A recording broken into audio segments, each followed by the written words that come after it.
Hello guys, welcome back to సామలాస్ kitchen. ఈరోజు మన recipe వచ్చేసి చికెన్ పులావ్.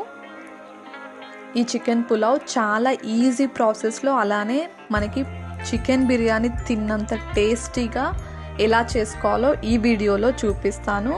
బ్యాచిలర్స్ కూడా చాలా ఈజీగా చేసేయచ్చు. సింపుల్ ప్రాసెస్, ఇలా పొడి పొడిగా చాలా టేస్టీగా ఉంటుంది.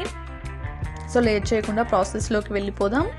దానికోసం ఇక్కడ 5 to 6 టేబుల్ స్పూన్స్ ఆయిల్ని వేసుకోవాలి. ఆయిల్ కొద్దిగా హీట్ అవ్వగానే హోల్ గరం మసాలా, ఒక 3 ఇలాచీ,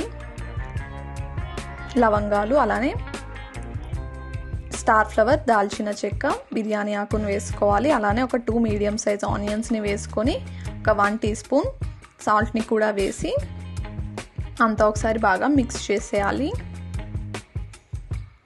ఆనియన్స్ ఇలా బ్రౌన్ కలర్లోకి రావాలి.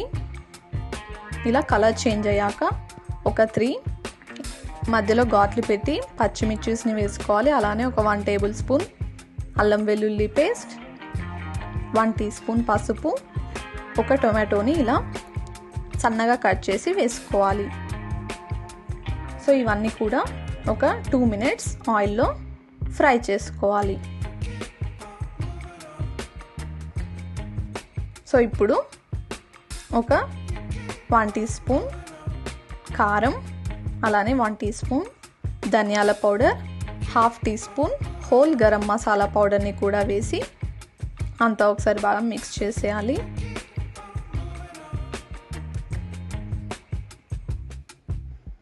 ఇప్పుడు శుభ్రంగా కడిగి పెట్టుకున్న చికెన్ని ఇందులో వేసేయాలి. ఇది 1/2 kg ఉంటుంది. సో ఇది కూడా వేసేసి అంతా ఒకసారి బాగా మిక్స్ చేసి మనం బాగా ఫ్రై చేసుకోవాలి. చికెన్లో నుండి వాటర్ రిలీజ్ అవుతాయి కదా, అవంతా కూడా మగ్గిపోయేంత వరకు బాగా ఫ్రై చేసుకోవాలి. అప్పుడు మనకి పీస్కి కూడా ఉప్పు కారం బాగా పడుతుంది. సో ఇప్పుడు కొద్దిగా పుదీనాని కూడా వేసుకొని మరొకసారి కలిపేసేయాలి. ఒక 10 to 15 మినిట్స్ వరకు చికెన్ని మీడియం ఫ్లేమ్లో మగ్గించుకోవాలి. ఆయిల్ అంతా పైన ఫ్లోట్ అయ్యేంత వరకు మగ్గించుకోవాలి. చూస్తున్నారు కదా, చికెన్ బాగా ఫ్రై అయిపోయింది. ఇప్పుడు ఒక 1 కప్ ఫ్రెష్ పెరుగుని వేసుకోవాలి. ఇప్పుడు వాటర్ని వేసేయడమే. గ్లాస్ రైస్కి 1.5 గ్లాస్ వాటర్ని వేసుకుంటున్నాను. సో వాటర్ని కూడా వేసేసి పుదీనా, కొత్తిమీరని వేసుకొని రైస్ని యాడ్ చేసేయాలి. సో రైస్ని కూడా వేసేసాము. ఇది ఒక్కసారి కలిపేసి మనం ఇక్కడ సాల్ట్ని టేస్ట్ చేసి అడ్జస్ట్ చేసుకోవచ్చు. సో ఇక్కడ ఒక 1 టీ స్పూన్ సాల్ట్ని వేసి కలిపేసి విజిల్ పెట్టేస్తున్నాను. ఒక 2 విజిల్స్ వస్తే సరిపోతుంది. సో ఆఫ్టర్ 2 విజిల్స్ మీకు చూపిస్తున్నాను. చూసారు కదా ఎంత ఈజీగా రెడీ అయిపోయిందో ఈ చికెన్ పులావ్. సో ఈసారి తప్పకుండా ఈ ప్రాసెస్లో ఒకసారి ట్రై చేయండి.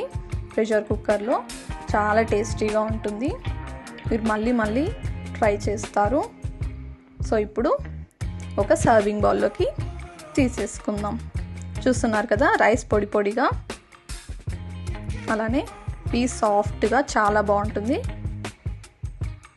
సో తప్పకుండా ట్రై చేసి మీకు ఎలా వచ్చిందో నాకు కామెంట్ సెక్షన్లో తెలియజేయండి. అలానే ఈ వీడియో చూస్తున్న ప్రతి ఒక్కరూ please do like, share and subscribe to my channel. Thank you.